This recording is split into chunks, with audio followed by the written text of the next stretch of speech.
पशुपालक साथियों, एक बार फिर से हाजिर हैं अपने YouTube चैनल पे, जिसका मुख्य उद्देश्य है पशुपालक का ज्ञानवर्धन व पशुधन का उत्थान। आज हम जिस समस्या के बारे में बात करेंगे वो मुख्यतः जो भैंस पालने वाले पशुपालक हैं उनकी समस्याएं हैं। और इस समय जब अप्रैल मई का ये जो महीना है, इस समय ये भैंस पालकों के लिए सबसे बड़ी समस्या। भैंसों के बारे में ये कहा जाता है कि ये मौसमी प्रजनक है, मतलब सीजनल ब्रीडर। लेकिन ये टिपिकल तौर पे सीजनल ब्रीडर नहीं है, जिस तरह की आपके भेड़ बकरी व घोड़ा होता है। इनको सीजनल ब्रीडर में इसलिए भी लिया जाता है क्योंकि लगभग जितनी भी भैंसें हैं उनमें 70 से लेकर 76-78% तक भैंसें जो है वो सर्दियों के टाइम में, जब उसका ब्रीडिंग सीजन होता है, जो कि सितंबर से लेके और फरवरी तक, उस टाइम में ये ज्ञापन हो जाती है। और जो बाकी 20 से 25% तक जो रह गई वो इस गर्मियों के दौरान ज्ञापन होती है।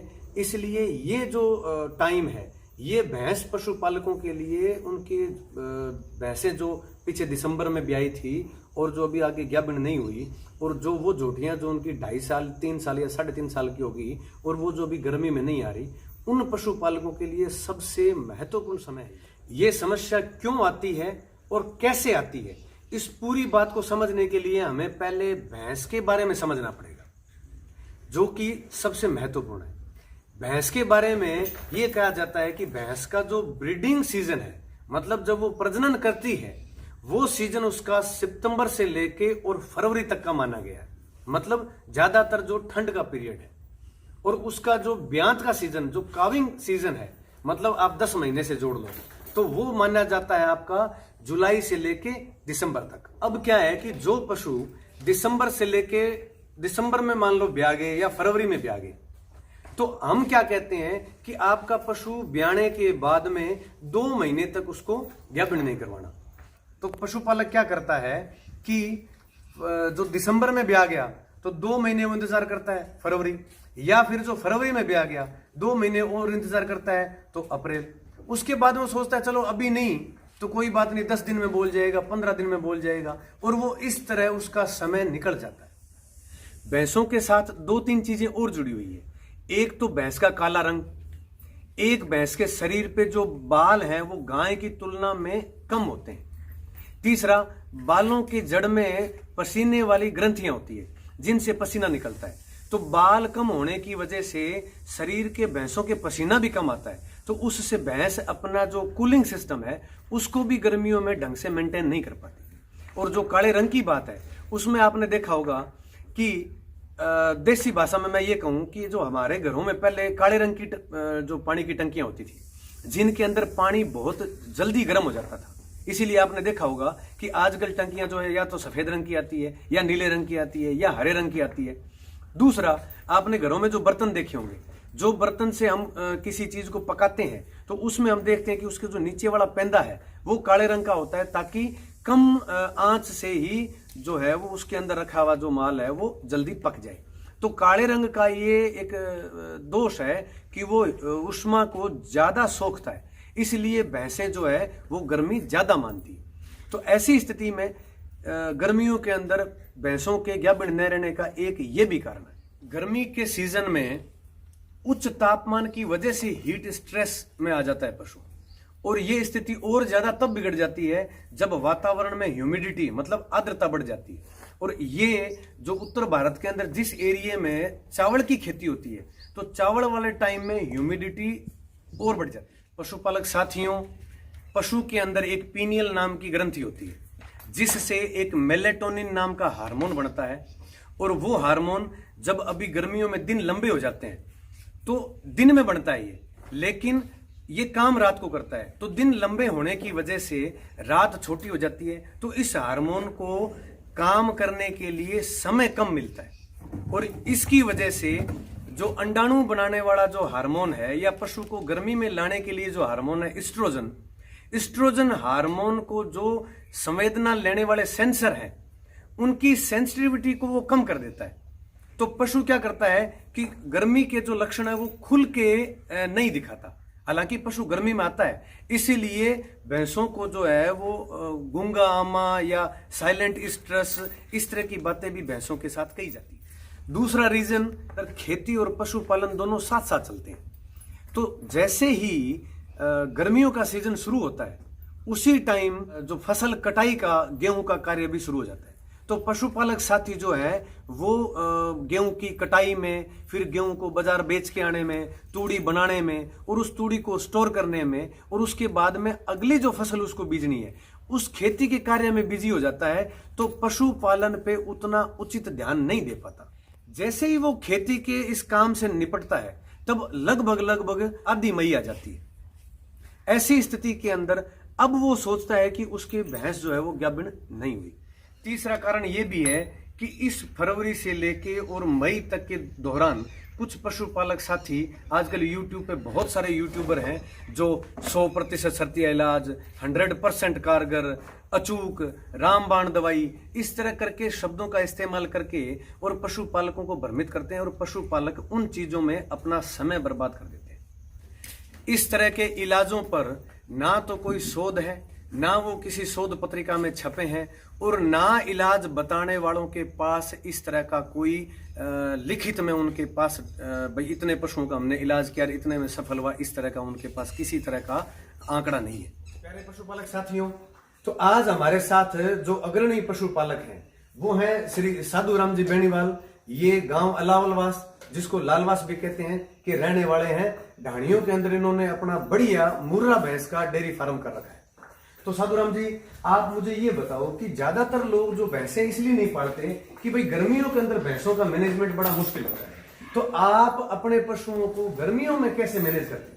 नमस्कार जी डॉक्टर साहब, नमस्कार। आपका यहाँ आने के लिए बहुत बहुत स्वागत है जी, और हमारे पशुपालक साथियों को भी जी राम राम। अपना डॉक्टर साहब, अपना जी साइड सीमेंटेड है, ठीक है, और वातावरण चारों तरफ खुला हवादार है, ठीक है, खुला हवादार है, और साइड में जी पेड़ पौधे भी लगा रखे हैं। अच्छा, ठीक है, पेड़ पौधे लगा रखे हैं। हाँ। किसान भाइयों, पेड़ पौधे इसलिए लगाना जरूरी है। कई बार हम जब पशुपालकों के जाते हैं तो वो कहते हैं डॉक्टर साहब पंखा चल रहा है जी और ऊपर टीन शेड लगा रखे है, छाया है तो सही।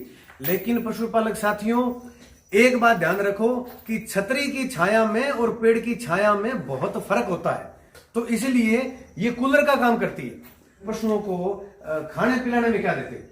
अब जी खाने पिलाने में जिस तरह जी सुबह की तूड़ी शाम को भिगोती और शाम वाली सुबह को भिगोती, ठीक है। उसके बाद जी जो फीड मैं खुद तैयार करवाता हूँ, ठीक है जी, वो फीड जी, और एक समय हरा चारा, ठीक है। तो आपके ये अभी मैं देख रहा हूँ कि 3 बढ़िया मुर्रा नस्ल की भैंसें हैं और 2 मुर्रा नस्ल की बढ़िया जोटियां हैं। तो अभी जनरली लोगों की ये समस्या रहती है कि हमारे पशु जो है गाभिन नहीं हो रहे। तो आप ये बताओ कि आप ये तीनों दूध देने वाले पशु में कोई ऐसा पशु भी है जो गाभिन नहीं है या तीनों? नहीं डॉक्टर साहब, ऐसी कोई समस्या नहीं है, अपने तीनों पशु ही गाभिन है जी, ठीक है। मैंने टाइम टू टाइम डीवॉर्मिंग, ठीक है, और खनिज मिक्सर, जिसे हम मिनरल मिक्सचर बोलते हैं जी, ठीक है, ठीक है, वो और अच्छी देखभाल। तो मिनरल मिक्सर आप पूरे साल लगातार देते हो? हाँ जी, हर साल महीने में 20 दिन। अच्छा, मतलब आप महीने में 20 दिन लगातार मिनरल मिक्सर देते हो? अपने जैसी कोई समस्या नहीं है, मेरे पशु रिपीट हो, ठीक है। और जो ये जोटियां हैं, इन जोटियों के अंदर ये दोनों भी गाभिन है? नहीं जी, वो परली गाभिन है जी, और ये अब ईट के लक्षण दिखाने लगी है जी। तो इसकी उम्र कितनी है? 21 महीने। अच्छा, ये 21 महीने की? हाँ जी, 21 महीने। तो मतलब ये उम्र छोटी होने की वजह से आपने इसको पीछे मतलब इसमें टिका नहीं रख पाया? हाँ हाँ जी, यही बात है। तो आप इनमें जब भी इनको क्रॉसिंग करवाते हो या मेटिंग करवाते हो तो मतलब सांड से करवाते हो या इनका टिका भरवाते हो? नहीं जी, एआई करवाते हो। तो एआई में आप क्या यूज करते हो? जो हमारे मतलब जो विभाग की तरफ से जो सीमन आते हैं उनका इस्तेमाल करते हो, या जैसे आजकल एक प्राइवेट जो बुल है, जो प्राइवेट जोटे हैं, उनका जो एक चलन है उनका इस्तेमाल? डॉक्टर साहब, मैं आपको सही सच्ची बात ये है जी, सरकारी हॉस्पिटल से अपनी एआई हुई है, HLDB के सीमन यूज है जी, चारों जोटियों पे। अच्छा, मतलब चारों में HLDB के सीमन यूज करते हैं? हाँ जी, और ये भी मैं आगे HLDB सीमन से। ठीक है। तो नीचे आपने पक्का फर्श बना रखा है, तो इनको आप कच्चा जो है वो मतलब कैसे मैनेज करते हो आप? हम जी इनको रात को कच्चे में रखते हैं जी, दिन में रात को आप कच्चे में रखते हैं? हाँ जी, ठीक है। तो अभी जैसे आगे चावल का सीजन आएगा, आप चावल लगेंगे, तो ऐसी स्थिति में आप कच्चे के अंदर बाहर मच्छर खाएंगे तो उनको मैनेज कैसे करोगे आप? मैं जी कच्चे में वहाँ रात को मच्छरदानी का प्रबंध पीछे ही करेंगे। अच्छा, मच्छरदानी के साथ साथ फिर हवा के लिए आप?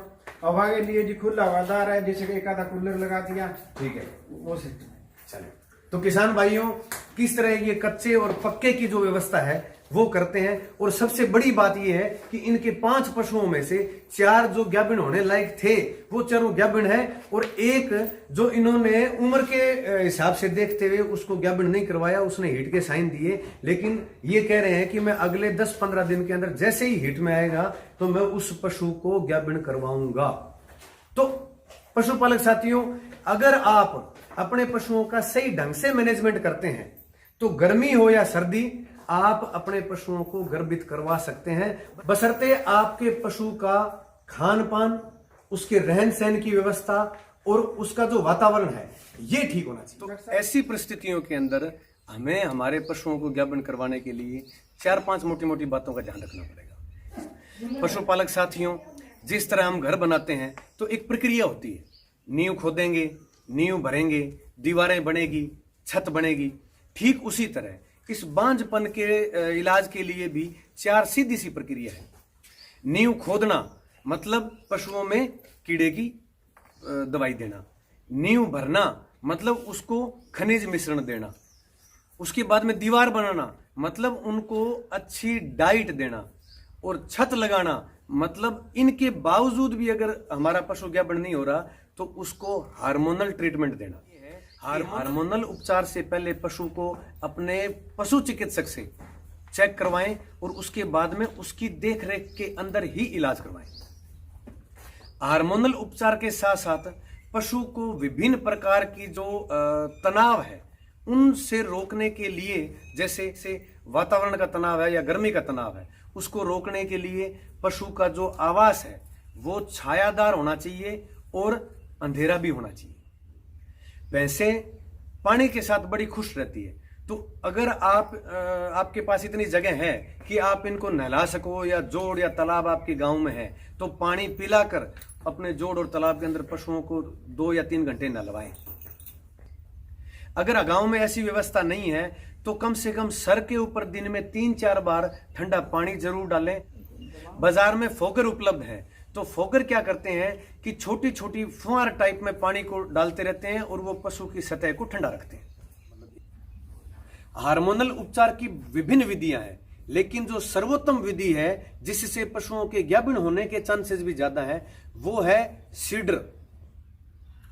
सीडर एक प्लास्टिक का औजार होता है जो 5 से 7 दिन पशुओं की जो वेजाइना है उसके अंदर रखा जाता है, और बाकी जो हार्मोन है वो इंजेक्शन के रूप में लगाए जाते हैं। लेकिन एक बार मैं पुनः आपसे अनुरोध करता हूं कि ये सारी प्रक्रिया एक पशु चिकित्सक की देखरेख में होनी चाहिए। एक खास बात और ध्यान रखनी होती है कि इस गर्मियों के सीजन में जब भी आप अपने पशुओं के अंदर कृत्रिम गर्भाधान करवाते हो तो जनरली पशुपालक एक टीका रखवाता है, लेकिन गर्मियों के अंदर आपको विशेष ध्यान रखने वाली बात यह है कि आपको 2 या 3 टीके सुबह शाम रखवाने पड़ेंगे, जिससे पशु के गाभिन ठहरने की संभावनाएं और ज्यादा प्रबल हो जाती है। अगर आपको हमारी ये वीडियो पसंद आई है तो चैनल को सब्सक्राइब करिएगा और लाइक करते हुए अपने दोस्तों के साथ शेयर करिएगा।